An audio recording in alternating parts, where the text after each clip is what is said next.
मेरे प्यारे बच्चों, बेटा आज जो हम वीडियो बना रहे हैं तो उसमें आपको कोई सवाल नहीं समझाएंगे, आपको हम कुछ बात बताने जा रहे हैं। बहुत ध्यान से उसको समझिएगा। पिछले साल से ही आप जानते हैं कि जो ये कोरोना की बीमारी चल रही है, इसकी वजह से आपके स्कूल नहीं खुल पा रहे हैं और स्कूल ना खुलने की वजह से बहुत सारे बच्चे ऐसे हैं जो पढ़ाई से पूरी तरह दूर हो चुके हैं। उन्हें कॉपी किताबों से कोई मतलब नहीं है, उनकी दिनचर्या पूरी तरह से बिगड़ चुकी है, पढ़ाई पर वो बिल्कुल भी समय नहीं दे रहे हैं। तो ऐसे बच्चों को हम आज एक कहानी सुनाना चाहते हैं। आप उस कहानी को बहुत ध्यान से सुनिएगा, उसके बाद आप निर्णय लीजिएगा कि आपको क्या करना है। ठीक है। कहानी ये बेटा, एक बार जो किसान होते हैं, जो खेती करते हैं, और खेती आप जानते हैं, ज़मीन पर जो खेती की जाती है जिससे अन्न उगता है, गेहूँ, दाल, चावल, अन्य सब्जियां जो भी हैं जो उगती हैं, जो हम लोग जिसका भोजन करते हैं। तो जो किसान हैं जो खेती करते हैं, तो एक बार क्या हुआ, खेती हमारी डिपेंड होती है पानी पे, सिंचाई से, और वो वर्षा के द्वारा होती है, ट्यूबवेल के माध्यम से भी होती है।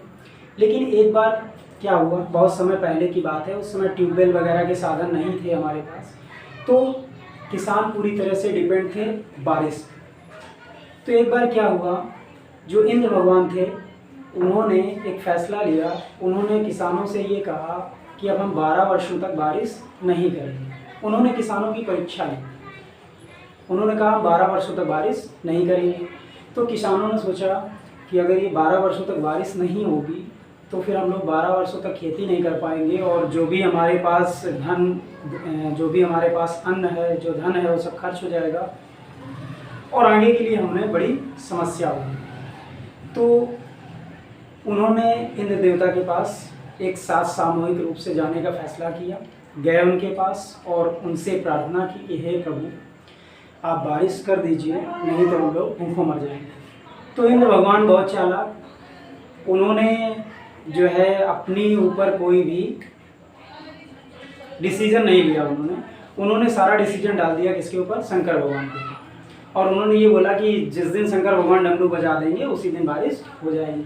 और इधर इंद्र भगवान पहले से ही शंकर भगवान से व्हाट्सएप, फेसबुक, इंस्टाग्राम, है ना, इन सब माध्यम से बातचीत अपना करते रहे। और उन्होंने उनसे बात कर ली कि आपके पास किसान अगर आए तो आप सीधे सीधे यही बोलेंगे कि हम 12 वर्षों तक डमरू नहीं बजाएंगे। वही हुआ, किसान जो थे सारे एक साथ शंकर भगवान के पास पहुँचे और उन्होंने शंकर भगवान से प्रार्थना की कि हे प्रभु, इंद्र भगवान ने बताया है कि जब आपका डमरू बजेगा तभी बारिश होगी, तो आप प्लीज़ डमरू बजा दीजिए। शंकर भगवान ने, क्योंकि पहले ही इंद्र भगवान से बातचीत हो चुकी थी, तो उन्होंने मना कर दिया, बोले नहीं, 12 वर्षों के पहले तो हमारा डमरू बजेगा ही नहीं। जब ऐसा उन्होंने कहा तो सारे किसान जो थे वो निराश होकर के अपने अपने घरों को वापस लौट आए और उन्होंने खेती के जो कार्य हैं वो सब करने बंद कर दिए। लेकिन उनमें से एक किसान ऐसा था जो बहुत अधिक मेहनती था। उसने क्या किया कि जिस प्रकार से वो प्रतिदिन अपने खेतों में जाता था, खेती के जो भी संबंधित कार्य होते थे, जो भी आपके खेतों की जुताई है या फसल को या बीज बोना है, तो जो भी कार्य खेती संबंधी थे वो प्रतिदिन अपना उसी तरह से अपने रूटीन से अपना कार्य करता रहा। सारे किसान उस अकेले किसान को देख करके उसका मजाक उड़ाने लगे कि ये क्या है, और उससे बोले कि तुम अपना समय और अपना परिश्रम सब क्यों बर्बाद कर रहे हो। किसान ने एक बात कही, उस बात को ध्यान से सुनिएगा। किसान ने कहा कि ये हमारा जो कार्य है, ये जो हमारा अभ्यास है, हम ये केवल अभ्यास के तौर पे कर रहे हैं। अगर हम ये अभ्यास नहीं करेंगे तो 12 वर्षों तक या 12 वर्षों के बाद हम इस कार्य को भूल जाएंगे। कोई बात नहीं, किसानों ने उसकी बात को सुन ली और हंस करके वहाँ से चले आए। अब क्या हुआ कि ये बात सुनी पार्वती जी ने, और पार्वती जी पहुँची शंकर भगवान के पास। उन्होंने शंकर भगवान से बोला कि हे प्रभु, ऐसी ऐसी बात है कि अगर आप 12 वर्षों तक डमरू नहीं बजाएंगे तो ऐसा ना हो आप डमरू बजाना भूल जाएं। ये बात शंकर भगवान को भी दिमाग में आई कि बोले बात तो खैर सही है, ऐसा ना हो कि 12 साल तक हम डमरू ना बजाएं तो हमारा डमरू बजाने की प्रैक्टिस छूट जाए और हम बजा ही ना पाएँ। तो उन्होंने क्या किया, उन्होंने चेक करना चाहा कि ऐसा तो नहीं हम डमरू बजाना भूल गए। तो उन्होंने अपना डमरू उठाया और एक बार बजा करके चेक किया।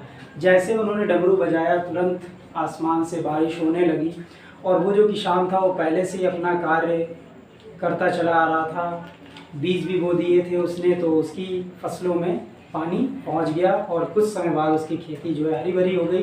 सारे किसान उस अकेले किसान को देख करके बहुत ही अपने आप में उनके अंदर ग्लानि उत्पन्न हुई कि काश हम भी इस किसान की तरह निरंतर अभ्यास करते रहते तो आज हमारी भी फसलें हरी भरी हो जाती। तो कहने का यहाँ पर जो कहानी का मेन जो हम आपको समझाना चाह रहे हैं वो आप समझिए कि मान लीजिए अभी आपके स्कूल नहीं खुल रहे हैं, हो सकता है 1 महीने तक ना खुले, 2 महीने तक ना खुले, या हो सकता है साल भर ना खुले, लेकिन कुछ समय बाद आपके स्कूल कभी ना कभी खुलेंगे। तो जो आपका कार्य है पढ़ाई करना, तो आप अपनी पढ़ाई निरंतर करते रहिए, आप अपना अभ्यास निरंतर करते रहिए। आप जिस क्लास में हैं, जिस क्लास में पढ़ते हैं, आप उस क्लास की कॉपी किताबें ले लीजिए। उस क्लास के जो भी सब्जेक्ट हैं, जो भी टॉपिक हैं, उनको आप अपने घर पर ही अभ्यास करते रहिए, आपको कहीं जाने की ज़रूरत नहीं है। कोरोना काल में आपको घर से बाहर निकलने की आवश्यकता नहीं है, आप घर पर ही पढ़ाई करिए। आपके जो भी सर हैं